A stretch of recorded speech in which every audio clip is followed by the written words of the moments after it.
All right, good morning, everyone. Let's start with this optimization worksheet. I included the link. I think I was hoping to do this Friday, but it just didn't work. Yeah, I included the link in the chat box. All right, so let's read through number 1.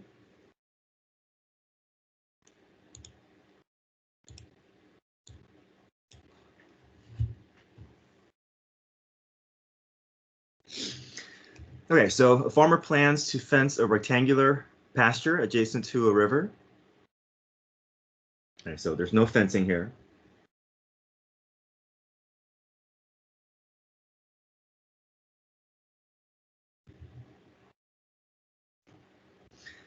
The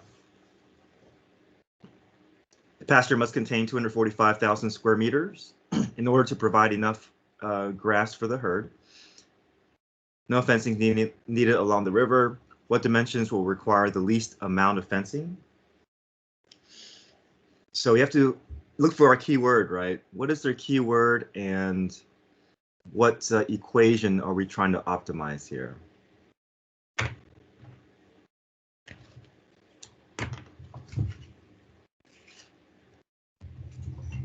What do you guys think? Least amount. Yeah, there we go. There's our keyword. Least amount of fencing. So it doesn't outright say it, but any idea what equation this could be referring to?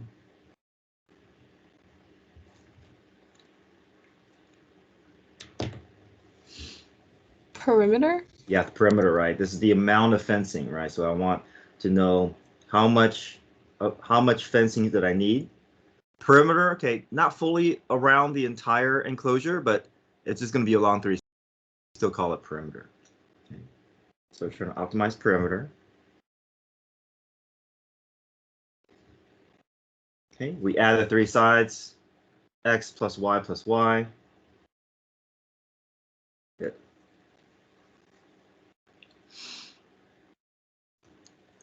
Okay, I'll put this over here.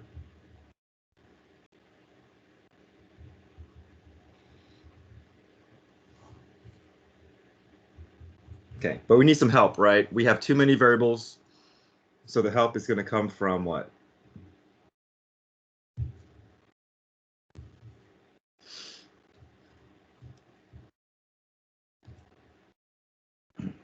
So it doesn't outright say it, but it does give us units of measure to indicate what's the related equation that's going to help us out, right? So square meters is referring to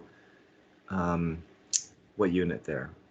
Area. Area, right. So we know we need some help from area. So area is just length times width.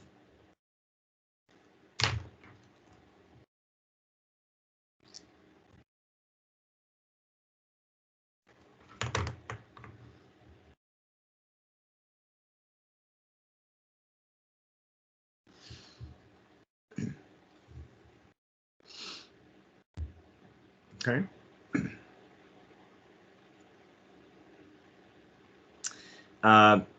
We know we need to make some substitutions. We want to replace one of the variables here. So as long as they look relatively equivalent in terms of difficulty, I'm always going to go after the y's because I want the equation to be in terms of x. So making the substitution, putting it in.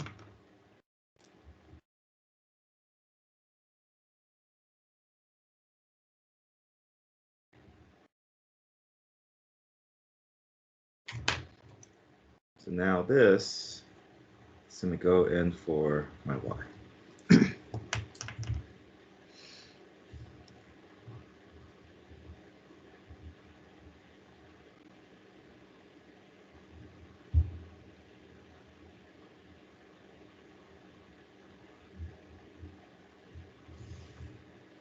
Oops, over x.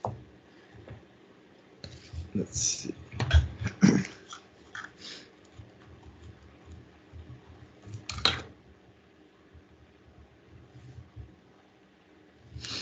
Okay, we talked about how once we make our substitution, we want to clean up as much as possible. If we're staring at something that is more complex than power rule, that means we haven't gone far enough in terms of our cleanup. So we shouldn't have to deal with messy chain rules or quotient rules or product rules. So we need to clean this all the way up so that the only thing we have to deal with derivative-wise is power rule. Okay. Okay, so multiply this through here. Okay, so 2 times 245,000.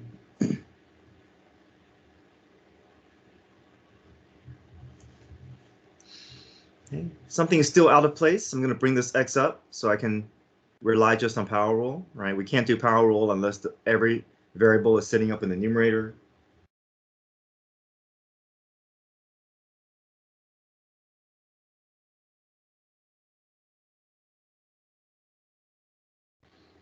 All right, so now we're ready for p prime.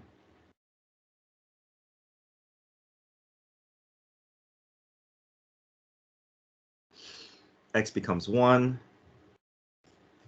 Okay. Power rule, bring down the -1, multiply with the 490,000, subtract 1 from the exponent.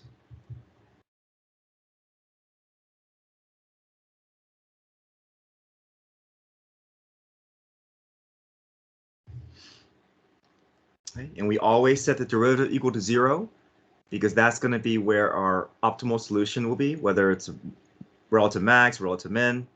We don't have to worry about that. We just have to set our derivative equal to 0 and everything will work itself out.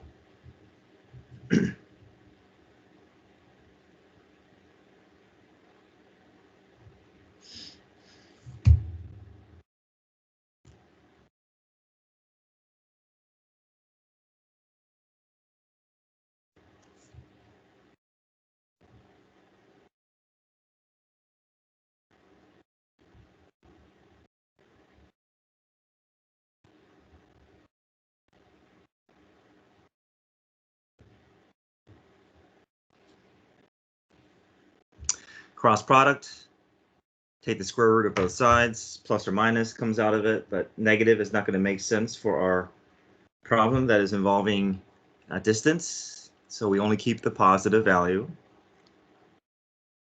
Okay. And we always go back, right? After we solve for x, we always go back and make sure we have everything we need.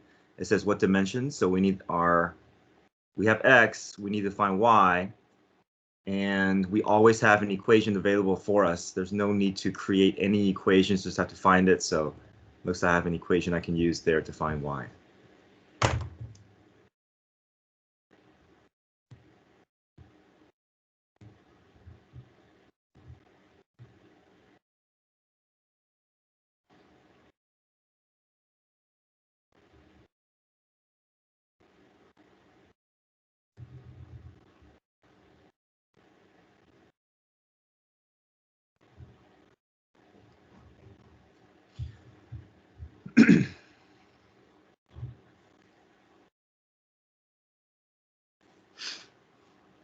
Okay, any questions with one?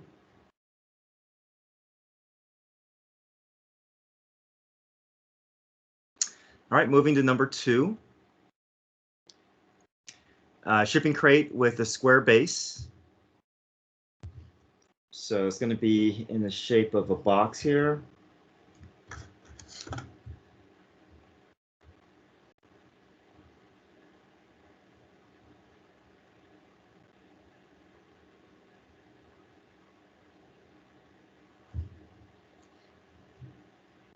So let's see. Sorry, my diagram is completely off here. But we want a square base. So if we want a square base, we know that the length and width must be the same. So I'm going to call them both x's. But we don't know about the height, right? We know it's a square base, but we don't know that it's going to be a cube. So we have to assign it a different variable.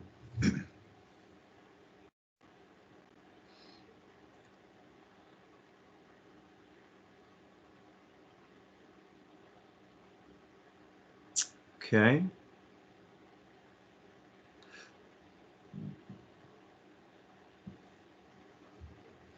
All right, we're looking for keywords, right?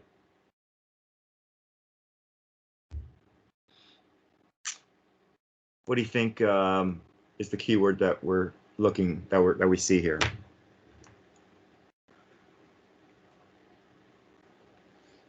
Cost effective or most cost effective?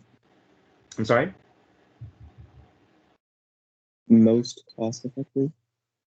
Yeah, cost effective, right? So we know we're looking for cost.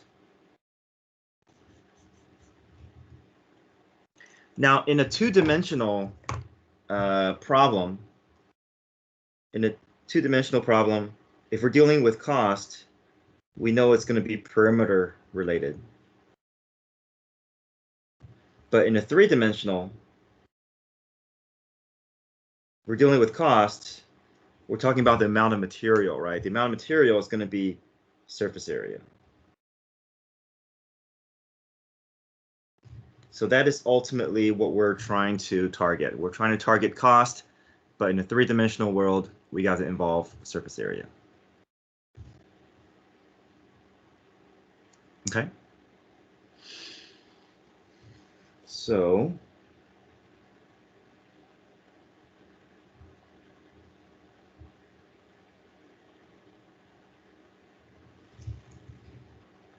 but let's do this, right? Let's build our surface area first, and then we can involve the cost.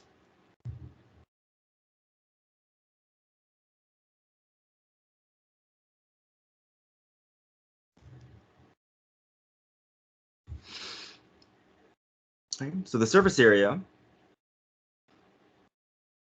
is adding up each of the areas that we see in front of us. So it's a closed crate. So there's going to be 6 sides, right? We have the base, which is x squared. We have the top, which is another x squared. We have a vertical side, right? That area is xh. But we have 4 of them.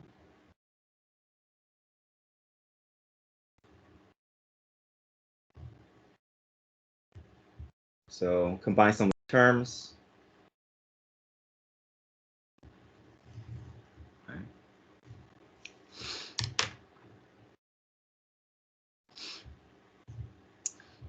And now if we factor in the cost, we multiply the appropriate cost per side. So the base and lid is $3 per square foot. So we need to multiply this by 3. And the sides, $2. So here's our cost equation.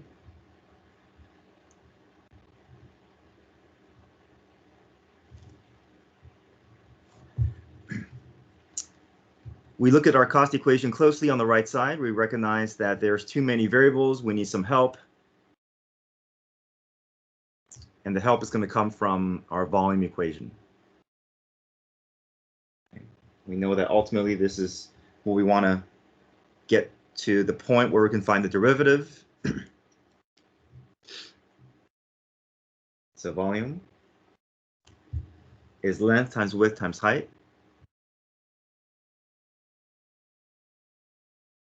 We have the volume given to us, 16 cubic feet. Solve for h.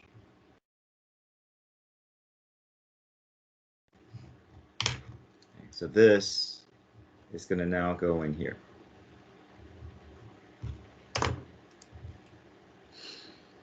Okay, so now we should be able to get our cost equation down to one variable.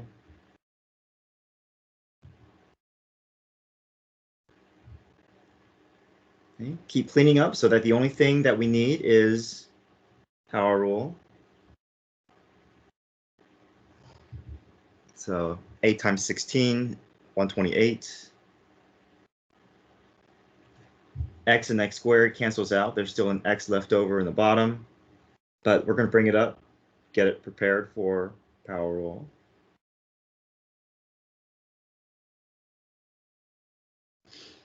Okay, so now we're ready, right? Now everything is nice and clean. One variable, power rule.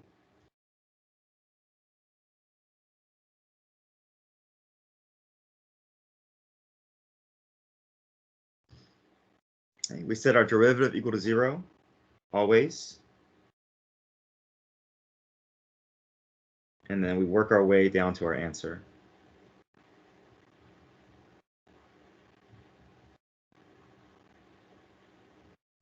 If I force it as a fraction, I can cross multiply.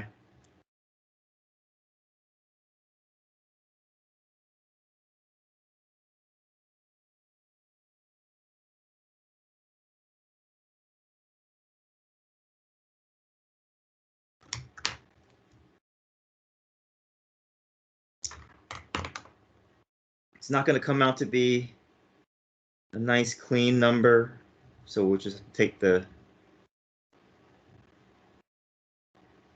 decimal value.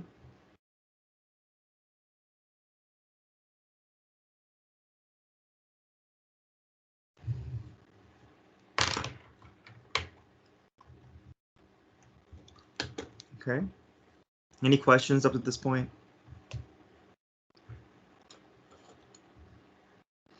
Okay, we go back, we look at our problem. It's asking for the cost-effective dimensions. So we need to also find the height.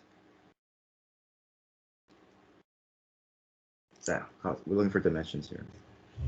So we can plug x back into one of our equations here. We want to look for height.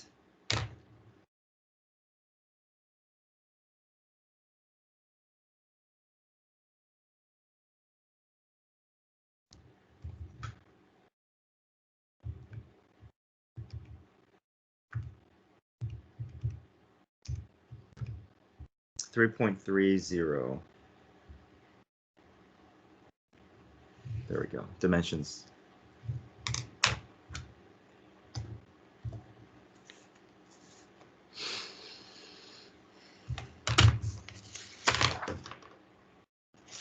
Okay, any questions there?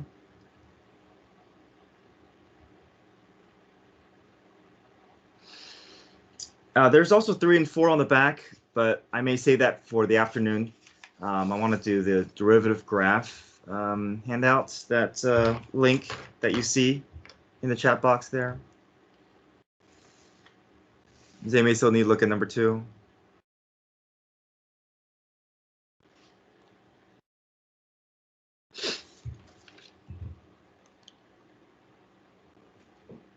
Excuse me. Okay, here's the derivative graph problem here.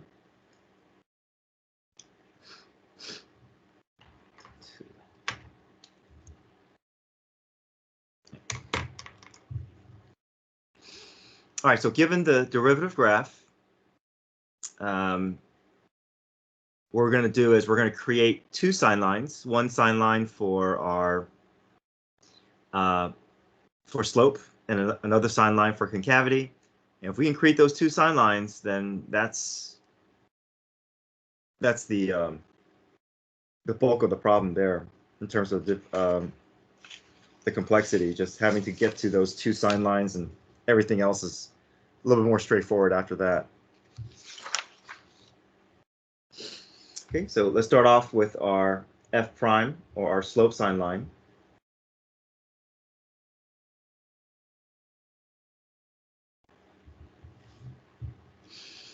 So as a reminder, I like to label what I'm looking at. Anything above is where I'm experiencing positive slope of the original graph. Anything below is where I'm experiencing negative slope of the original. And then anything on the x-axis is slope 0. Those are the critical points that will go on our sign line. We're going from -5 to 6.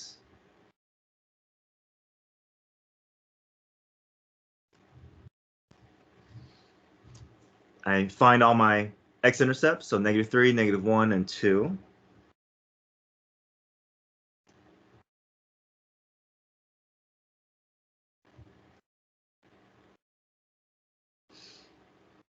Look at the location. Okay. What we don't want to do is don't look at how the graph is moving. Just look at location. Okay. If it's below, then it's going to correspond with negative slope. If anything is above, it's going to correspond with positive slope. Okay? The rise and fall will come into play when we create our concavity sine line, okay? But not right now. So below the x-axis,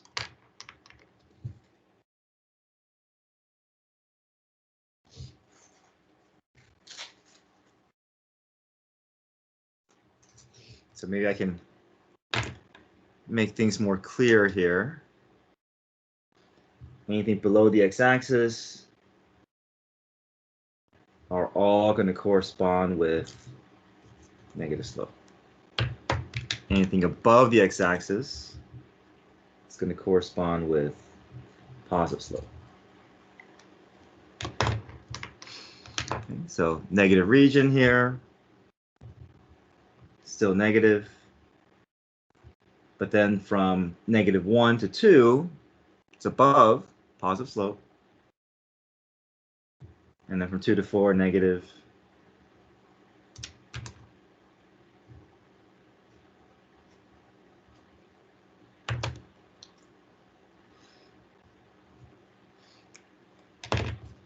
So the arrows are meant to give us a nice visual, right? So this is exactly how the original graph is going to look. It's going to fall, it's going to hit a point, continue falling, hits a relative minimum at -1, rises to a relative max, and falls again.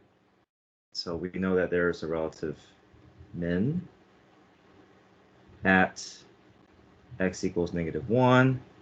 There's a relative max at x equals 2. Decrease intervals. So I'm going to skip that since you just have to write those statements out. And I can show you the key afterwards, but want to hit all the big points first.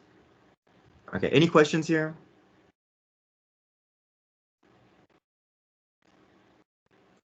Okay, we don't know the location, right? But it's okay, right? As long as we can create a graph that has a relative min at -1, a relative max at 2, doesn't matter how low or how high the graph is, at least not right now. Actually, yeah, we'll talk about this, that we do have some indication of how the graph is, where the graph is going to be, but let's do that at the very, very end. Okay, our second derivative sine line. This is our concavity.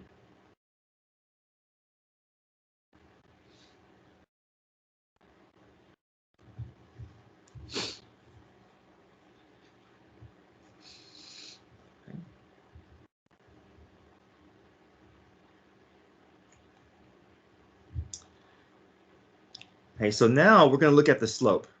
Okay, the slope of the f prime graph is going to correspond with concavity. So positive slope is going to indicate, positive slope of f prime is going to indicate where our graph is concave up. Negative slope of f prime is going to be where our graph is concave down.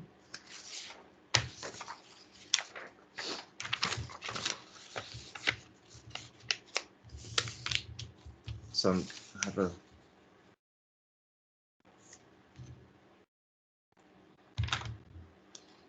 and then the peaks and valleys are going to be our critical points.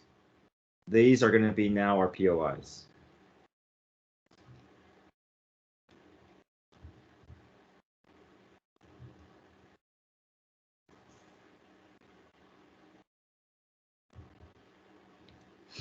Okay, so points of inflection at -3, -1, 0, and 3. Okay.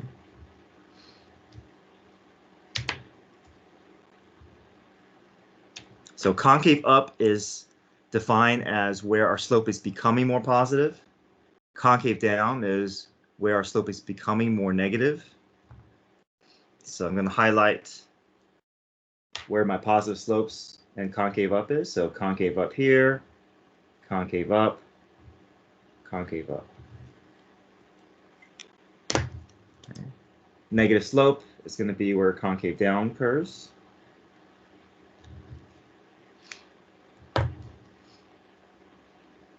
So positive slope corresponds with concave up. Negative slope, concave down, positive slope, concave up. Just keeps flip-flopping here.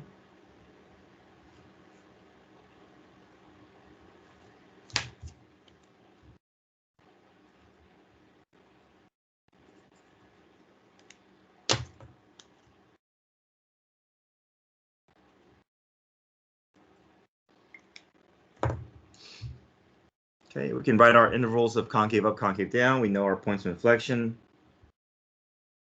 are at -3, -1, 0, and 3.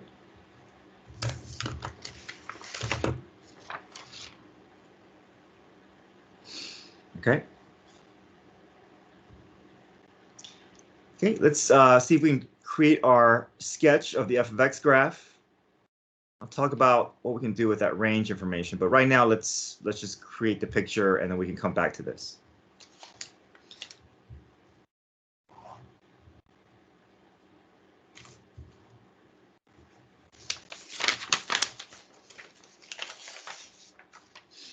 So I like to start off just creating my graph based off of my slope information.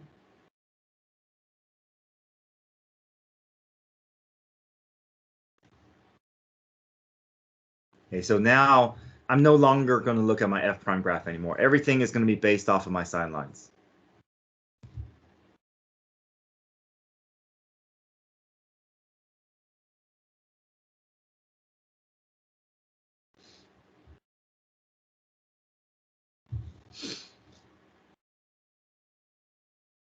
So no order pairs were given, so I can kind of pick any point I want.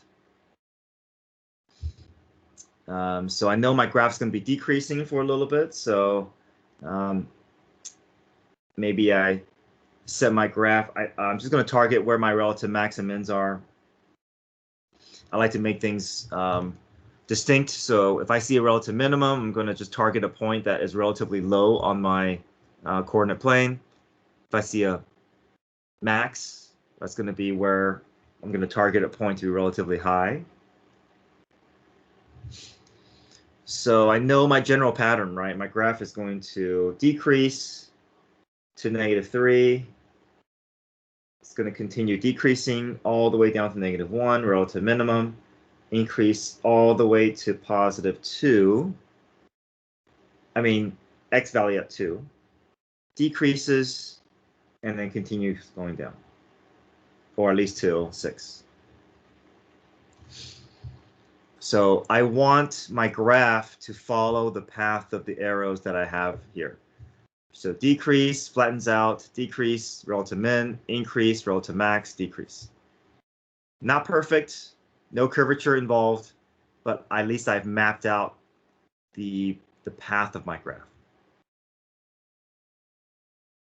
Okay, so now if I go to my points of inflection, now and concavity, now I'm going to go back and I'm going to kind of define my graph a little bit more clearly.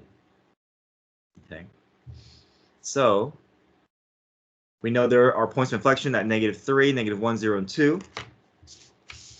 We just have to kind of plot them along the path of our graph. So go to -3, wherever the graph lands, point. Go to -1, wherever the graph is, highlight that point. 0, highlight that point. And 3, highlight that point.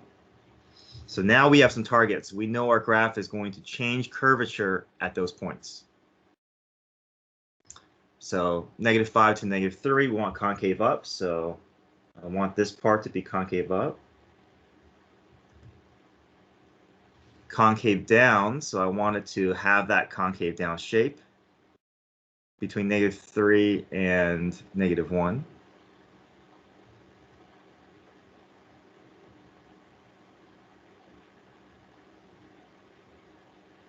Oops, hold on. Sorry, should be -2, not -1. Right. Yeah, POI at -2 here.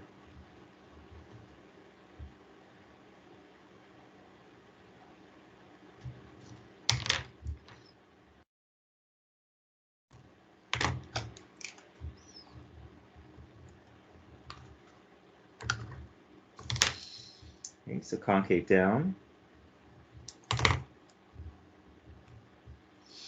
And then from -2 to 0, back to concave up.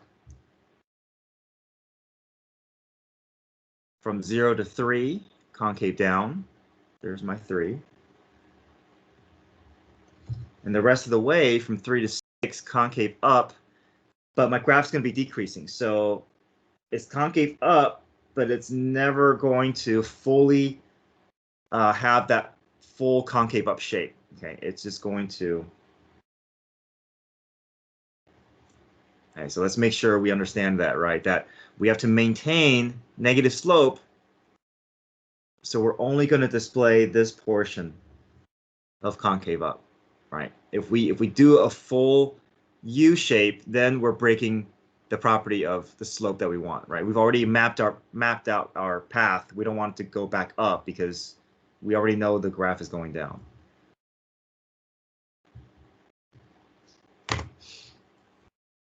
Okay, so now the range is how far our graph is going to extend. Our graph's going to, we didn't care about the y values, but now we can go back and see, okay, we want the graph to go all the way down to -5.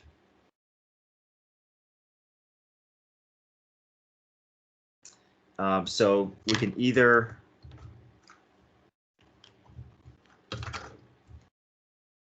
define this as, yeah, so the way I graphed it, this is, I'm ending it at -5. And then the highest point that I want my graph is at 6. So 6 here.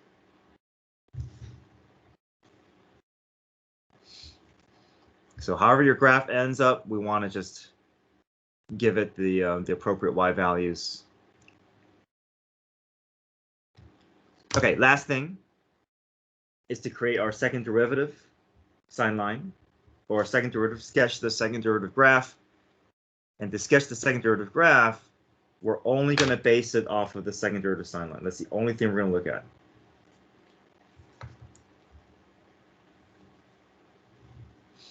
Okay, so above the x-axis, notice that if we're dealing with the second derivative sine line, our y-axis represents something different than before, right? It's not the location, it's not the slope, it's the concavity. So we want anything above to represent where our original graph is concave up. Anything below the x-axis represents where our concave down exists, and anything on the x-axis is where my points of inflection is going to live. So these are my critical points, so -3, -2, 0, and 3.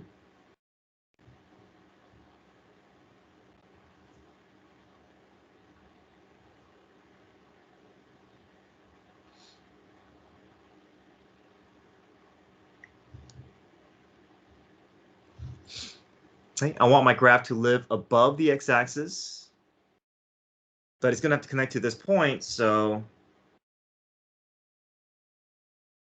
between -3 and -2 has to be below the x-axis. So it's going to kind of weave back and forth above and below the x-axis. Between -2 and 0, concave up, but these points, it helps us to know that our graph has to kind of come back down or go back up.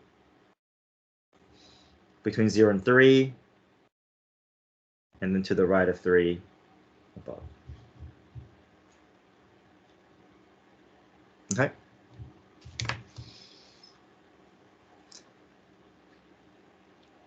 All right, so I'll have another help session this afternoon. Maybe look at some other derivative graphs. Maybe look at finish off the optimization problems on the back page. All right, have a great day, guys. I will see you guys in class. Thank you. Thank you, nice day. See you. Thank you so much. See you guys.